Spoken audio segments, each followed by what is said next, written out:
This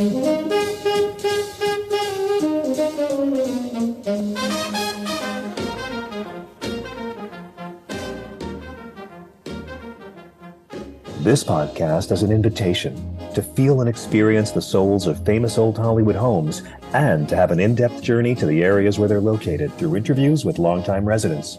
Either you're a fan of old Hollywood in Los Angeles, planning to have a vacation, or, an even bigger step, considering a certain area for your future home. This is your opportunity to receive valuable information and insightful advice you won't find anywhere else.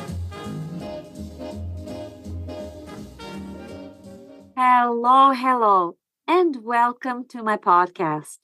Are you in the mood for California?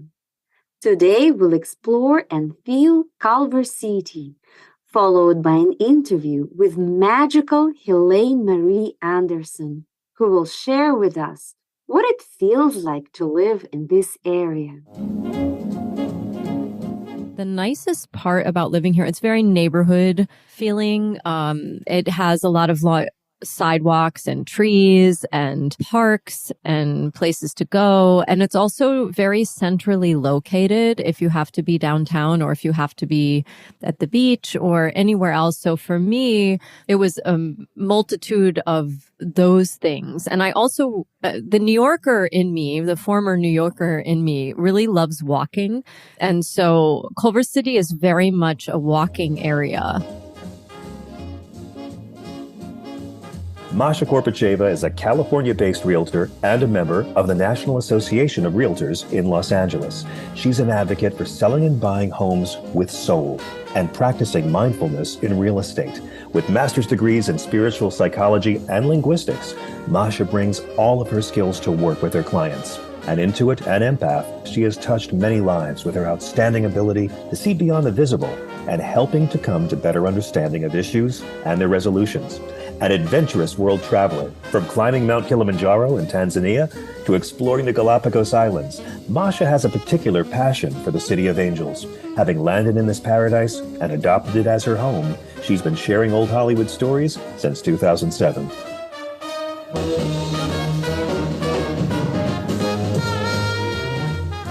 In the mood for California, feel the soul of old Hollywood.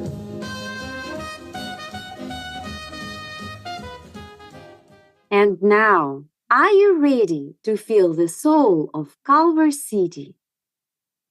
Born in Nebraska, Mr. Culver embarked on a remarkable journey across the globe before finding his heart's home in California, captivated not only by the land, but also by a budding silent film actress. With a vision that resonated deeply within him, he announced his dream to create Culver City, a perfectly situated town between Abbot Kinney's Venice canals and the vibrant heart of downtown Los Angeles. At the age of 37 in 1917, he founded the town that would bear his name. The area was initially known as Crane's Crossing due to its location near a creek. Harry Culver purchased the land and plunged into a daring endeavor to transform it into a thriving community. Mr. Culver saw the potential for development and recognized the proximity to Los Angeles as a significant advantage. With his vision in mind, Culver City rapidly evolved from an agricultural area of barley fields and ranches into a bustling urban center. The establishment of the major studios in Culver City significantly influenced the city's growth, attracting talented filmmakers, actors, and production crews. The presence of MGM, along with other major studios such as Columbia Pictures and RKO Pictures, solidified Culver City's reputation as the heart of Screenland and contributed to the city's rich cinematic heritage. MGM, under the leadership of legendary studio head Louis B. Mayer, produced numerous iconic films that have left an indelible mark on the history of cinema. Classics like The Wizard of Oz, Gone with the Wind, and Singing in the Rain were brought to life within Culver City's studio lots. These films not only entertained audiences worldwide, but also shaped the trajectory of Hollywood's golden age and left an enduring cultural impact. Beyond the realm of cinema, Culver City embraced its own unique identity as a vibrant residential community. In 1924, Mr. Culver erected the Hotel Hunt, now known as the Culver Hotel, to serve as both his office and a hub for his large sales force. The hotel was built on the famed shortest main street in the USA as a magnificent wedge-shaped Renaissance Revival-style masterpiece, featuring sculpted stone, brick, ornate overhanging eaves, and an impressive array of 200 windows. Despite offering only one bathroom per floor at the time, it was advertised as a luxury property with 150 modern apartments. During the 1920s and 1930s, the Culver Hotel became a hotspot for the entertainment industry. It attracted prominent Hollywood stars, including legends like Charlie Chaplin, Greta Garbo, Judy Garland, Clark Gable, and even Ronald Reagan. Most famously, nearly all of the 124 Munchkins resided here during the filming of The Wizard of Oz, supposedly throwing debaucherous parties and sleeping three to a bed. Beyond his entrepreneurial prowess and visionary spirit, Harry Culver was a dedicated philanthropist. He established a military academy and generously donated land for the development of Loyola Marymount University. Known for his love of horses and his passion for aviation, he organized events like free picnics and charming prettiest baby contests. Harry Culver was a captivating orator, delivering over 600 speeches that painted vivid pictures of his beloved town. His legacy is one of boundless ambition, community building, and a fervent commitment to progress. His innovative style and a free-spirited nature are still echoing through time in the words of his favorite slogan, "All roads lead to Culver City." And here we are. Welcome to Culver City. I am absolutely delighted to have Helane Marie Anderson here with me. Helane Marie Anderson is a transformational voice coach, singer, pianist, sound healer, musician, composer, energy healer, author, multi-instrumentalist, and teacher. Her unique style of working with sound blends her years of studying healing modalities with contemporary music and sound healing.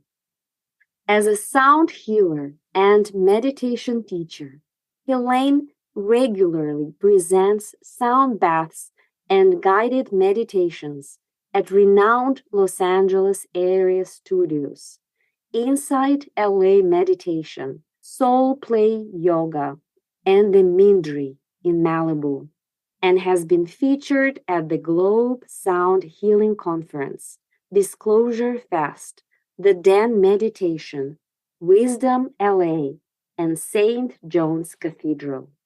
She has also opened events for such luminary individuals as Jack Canfield, Chicken Soup for the Soul and the Success Principles, Lisa Thomas, Energy Healer, Dr. Bradley Nelson, The Emotion Code, Malika Chopra, and many others.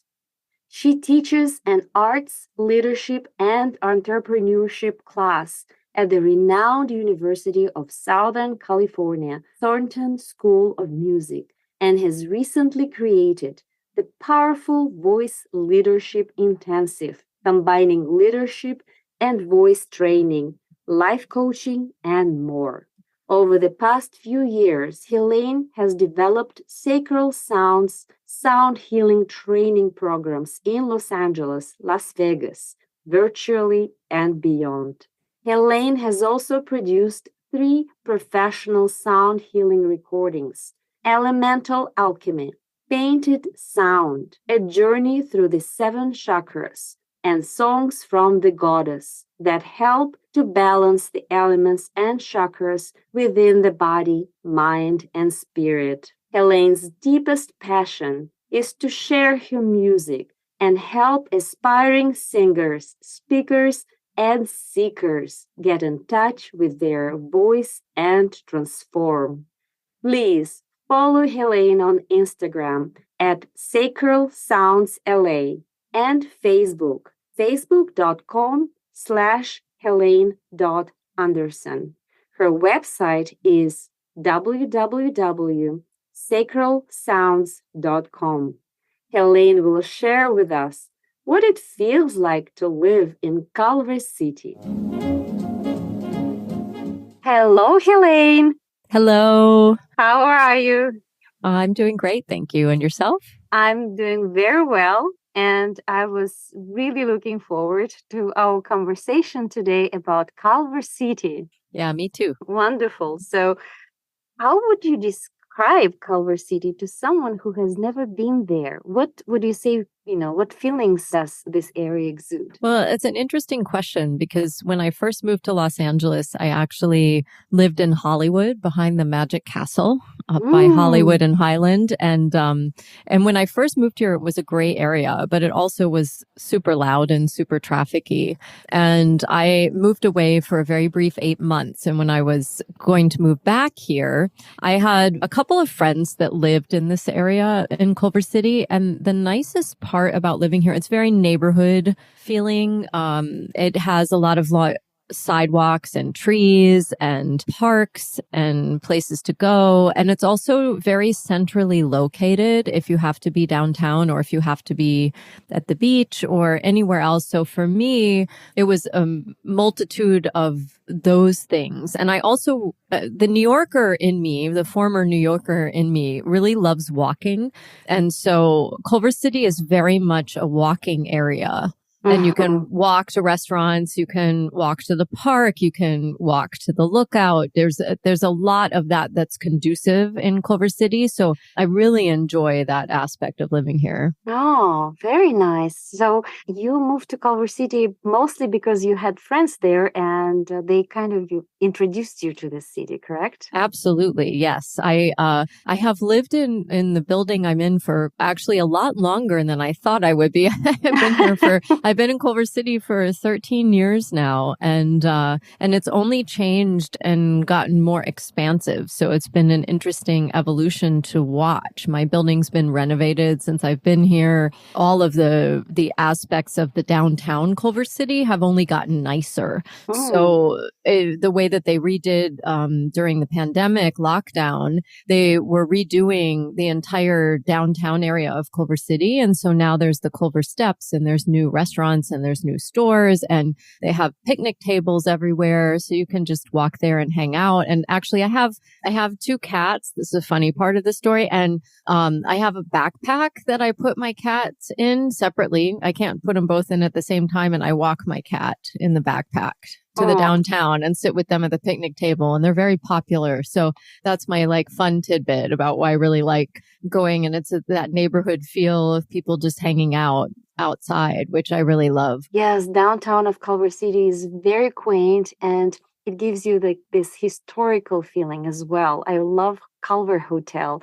And it's just such an adorable place. And I somehow always feel as if I'm in New York if I come to Culver Hotel. That makes a lot of sense. Yeah, I used to go to the Culver Hotel quite often, but it's just reopened again. It closed for some time. And then now that it's kind of open again, and there's that very funny display in the front of the hotel where they have the Wizard of Oz little tidbits and how all of these people that were in the Wizard of Oz stayed at the hotel. And I of course, grew up obsessed with that movie and watching it every year when it was on television. So for me, I'm like, oh, yay, I live where the Wizard of Oz was filmed, which is always a fun little tidbit because Sony Pictures used to be MGM Studios. So this is where many, many iconic movies were filmed, including The Wizard of Oz. Yes, very true. And it's such a great movie. And I recently rewatched it myself. And it's always so heartwarming to see this movie and to see Judy Garland. And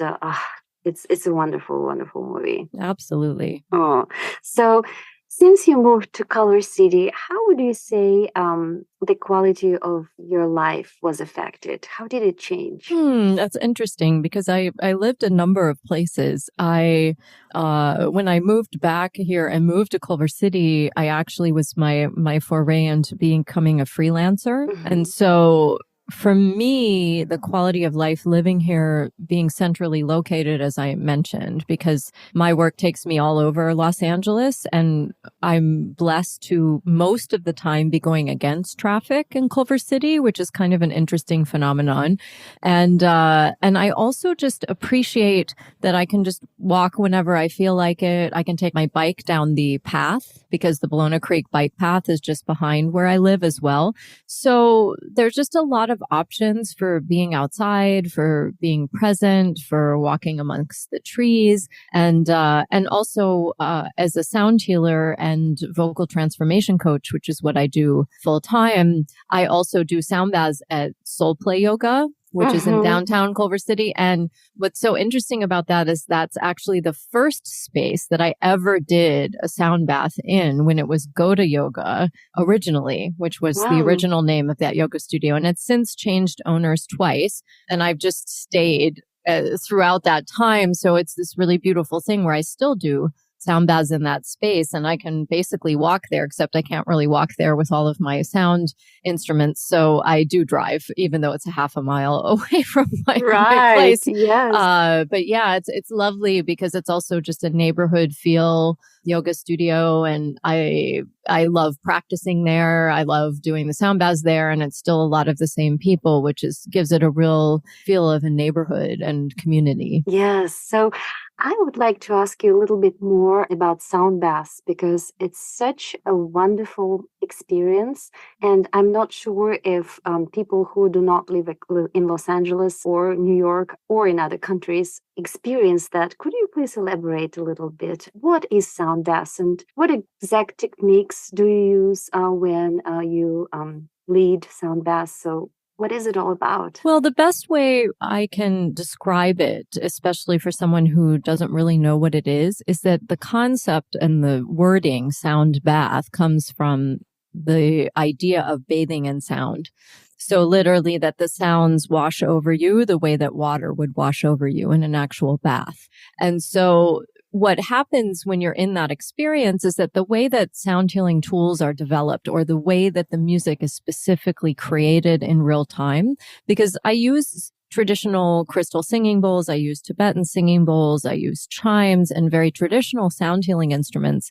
But I also am a classically trained pianist and singer. And so I also will sometimes play the keyboard or piano. And sometimes now I play the harp as well. And I will also sing. And so I bring in this layer of infiltration of what was my classical background into the space as well, because it's all, my term for it is energetic music in real time. And so I'm also a trained energy worker, and I'm a trained craniosacral therapist. And so when I'm working with energy, it's the music comes and it might be very different from one sound bath to the next based on what I sense is needed in the space. So it's a type of working with the energy of the space, of the people in the space and allowing the music to come through that portal, however it is meant to be experienced. And people are usually really surprised because it's a very experiential place where it accesses the subconscious mind and it elevates an access to consciousness similar to meditation. It's just that with sound, when you have the vibrations and the sounds and the music, it accesses a slightly different part of the brain.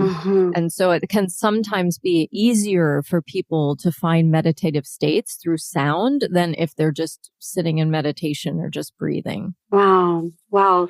Helene, what an exquisite, description of sound bath you just provided. Thank you so much. It's beautiful. Thank you. And you obviously have just a myriad of talents and skills, and you even play the harp. I mean, how incredible is that? That was my pandemic project. I basically had a friend, and I tried numerous times in this life to pick up the guitar and, being musical, playing the piano and other things. I kept thinking it would be easy. And somehow I just never fully resonated with the guitar.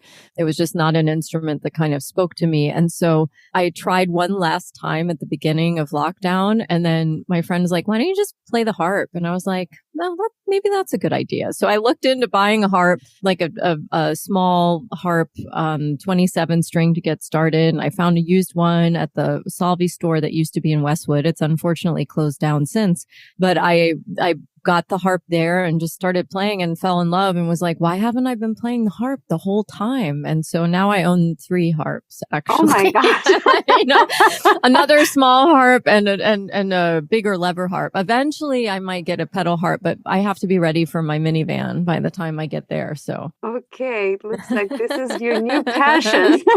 Definitely.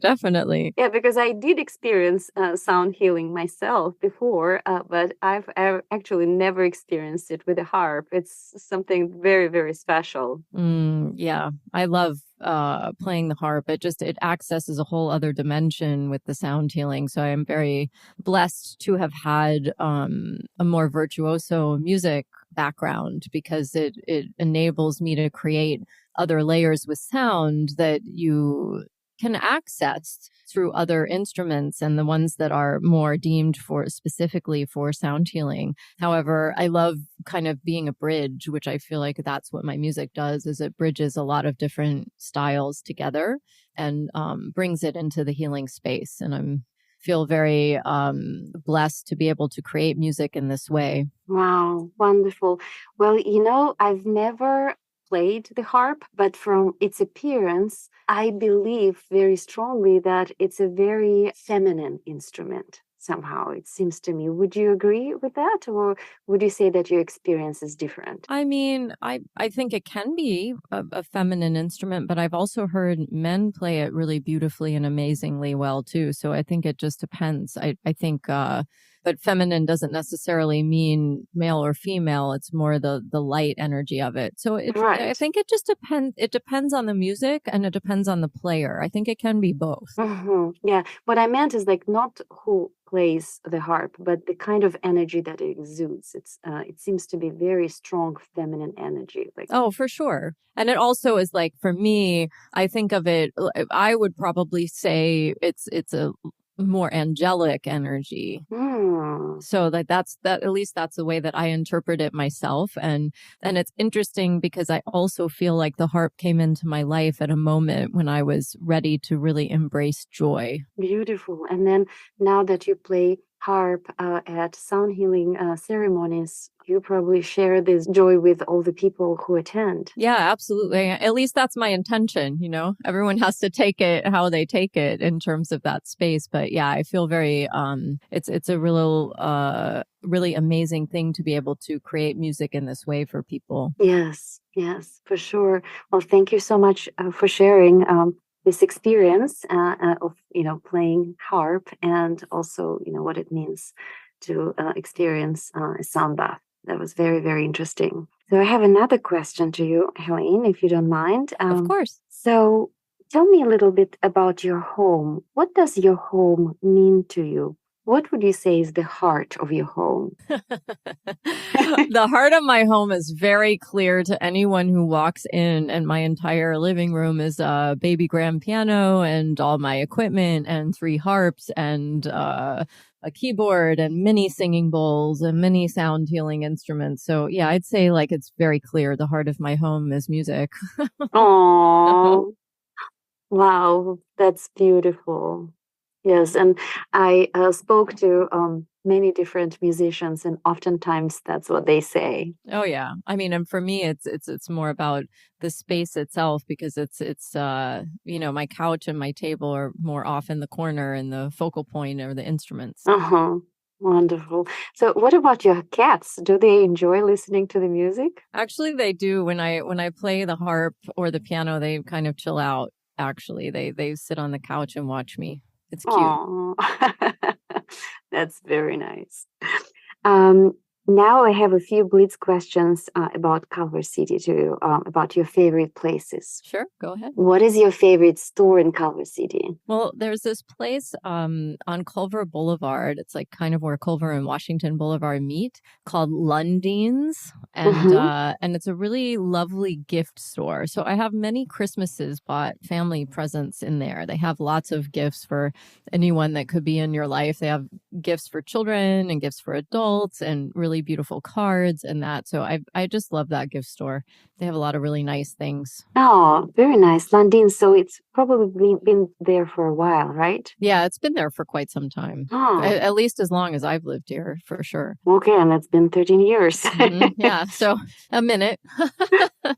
So, do you like coffee? I do like coffee. And it's interesting, your question. I used to go to a place called Makeout, which is a funny name, but yeah, it was Makeout. It was one of Matthew Kenny's restaurants, but they unfortunately closed. And so my favorite coffee place for sure with really excellent coffee in Culver City is Super Domestic. Super Domestic. Well, it's on Culver Boulevard, but they have excellent coffee, really, and excellent matcha and all of the things. And they sell also bicycle gear, which is interesting. So very interesting. Super Domestic coffee and selling bicycle gear. And I think they have another location too down on Washington, close to the Helms Bakery. And but the one that I go to is the one that's closer to the downtown. Very cool. Super Domestic it is. Absolutely.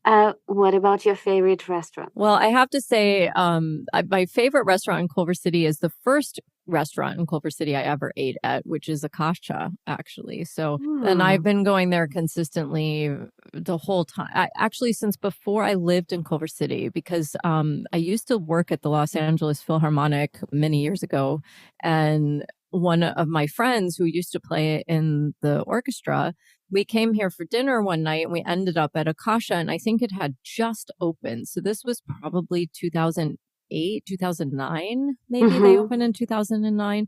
And they have consistently really good food. Every time I go, the food is good. And they used to have a cafe in the front before the pandemic. I'm hoping that they open that back up more fully eventually. Now they still have it. There are some tables out there now. But the restaurant itself, like, I highly recommend it. Like, whatever you eat, because even if you're vegetarian or you eat meat or you eat whatever, they have a lot of options, and their menus on holidays are also really excellent. Yes, and you know what? I actually know of Akasha, and I've eaten there many times, and it is an amazing restaurant. I absolutely agree with you. Yeah. Definitely my favorite. If I had to say a second favorite, it would probably be Sage, which is on Sepulveda. It's a vegan restaurant, but it's also really delicious. Very nice. Akasha and Sage. Another question to you. So you did mention that you like to take your cats to downtown separately. I do, yeah. So what are your favorite streets to go for walks? Let's say if you're walking with one of your kitties towards downtown. Well, I live on Lucerne Avenue, and so it's kind of where the downtown streets dead end. And so I usually walk on Irving all the way straight to the downtown, and then I sometimes will walk on Braddock all the way down to Overland or Sepulveda, and Braddock is a really nice street to walk on. And there's a little park too, Carlson Park, that's on the way. And that's a nice place to sit under a tree and read a book or just hang out for a while. You'll sometimes see yoga classes. I've actually done personal training sessions on the grass there. And I'm not the only one. I've seen other people too. So I think there's a lot of options in terms of walking around. But probably my most favorite when I have time is that I go walk up to the Baldwin Hills scenic overlook. And it's about an hour round trip. Sometimes I will take the longer route to go up there. And it's where the Culver City stairs are. So you can either go up the stairs or you can hike up the long way to the lookout. And from that top point, you can see downtown and all of Los Angeles and the beach. And I went yesterday and it was just absolutely stunningly gorgeous because you could, not only is it greener than I've ever seen it because of all the rain that we just had, but it's also, you can just see all the snow-capped mountains and you can see in the distance, and there's like the air is clear and you can see the clouds. And so right now it's absolutely gorgeous. So I highly recommend going and doing that beautiful hike up the overlook for sure. Baldwin Scenic Overlook, yes. And would you say that's the best place to see the sunset in Culver City? For sure. For sure. You get good views of it just walking around the neighborhood, but absolutely from the top of the mountain, then you can see everything there. Okay. LA sunsets are the best, and every area has its own secret spot to see. Absolutely. Sunset. Oh, well, Helane, thank you so much for this wonderful conversation about Culver City and sharing with us about sound baths and your walks with your kitty cats and delicious restaurants in Culver City. So I really appreciate the conversation and that you found the time to speak with me today. Oh, you're so welcome. Thanks so much for having me. Thank you, Helane. Bye-bye. Bye.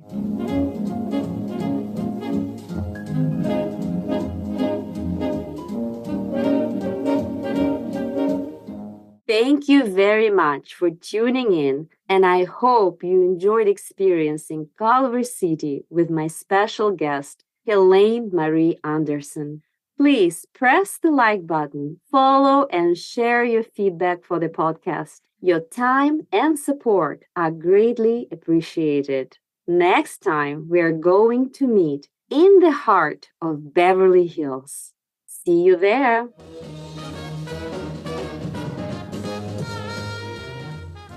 In the mood for California, feel the soul of Old Hollywood.